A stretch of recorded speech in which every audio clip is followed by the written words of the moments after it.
அனைத்து இந்திய அண்ணா திராவிட முன்னேற்ற கழகத்தின் தலைவியாக, மக்களின் தலைவியாக, உங்களின் தலைவியாக, நாளை எதிர்காலத்தை மாற்றி அமைக்கக்கூடிய வல்லமை பெற்ற சிறந்த தலைவியாக, எளிய மகளாக நின்று பணிபுரிவேன். நம்மளுடைய அனைத்து இந்திய அண்ணா திராவிட முன்னேற்ற கழகம் ஆட்சி அமைக்கும் போது முறைப்படுத்தப்பட்ட திட்டமாக, ஒரு மக்களுக்குரிய ஒரு நல்ல முதலமைச்சராக எளிய மகளாக நின்று பணிபுரிவேன். நம்மளுடைய அனைத்து இந்திய அண்ணா திராவிட முன்னேற்ற கழகம் ஆட்சி அமைக்கும் போது தமிழ்நாடு நிதிநிலை அறிக்கை மிகப்பெரிய அளவில் மாற்றம் செய்யப்படும்.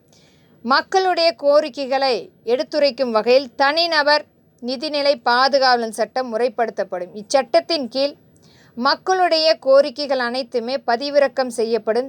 அதற்கென பிரத்யேக ஆப்பின் மூலம் அனைத்தும் இங்கு முறைப்படுத்தப்பட்டு அவர்களுடைய கோரிக்கைகள் அனைத்துமே அந்த ஆப்பின் மூலம் பதிவு செய்து நிதிநிலையில் கண்டிப்பாக ஒப்படைக்கப்படும். அது மட்டும் இல்லை, இதற்கென பிரத்யேக 2 கணக்கெடுப்புகள் தமிழகத்தில் எடுக்கப்படும்.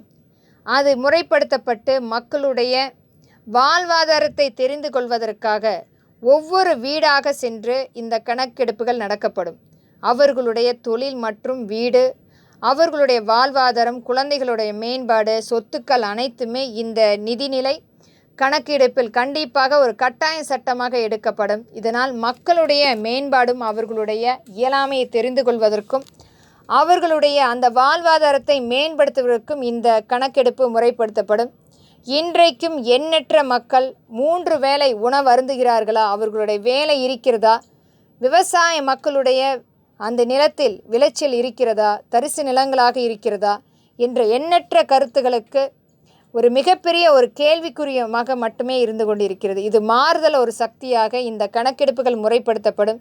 இந்த 3 கணக்கெடுப்புகளை மட்டுமே வைத்து நிதிநிலை அறிக்கை முழுமையாக செயலாக்கம் செய்யப்படும். மக்களுக்குரிய ஆட்சியாக இருக்கப்பட வேண்டும். ஆனால் இன்றைக்கு மக்களுடைய நிலைமையை அறிந்து கொள்ளாமல் நமக்கென நிதிநிலையை மட்டுமே மாற்றி அமைத்து கொண்டிருக்கிறோம்.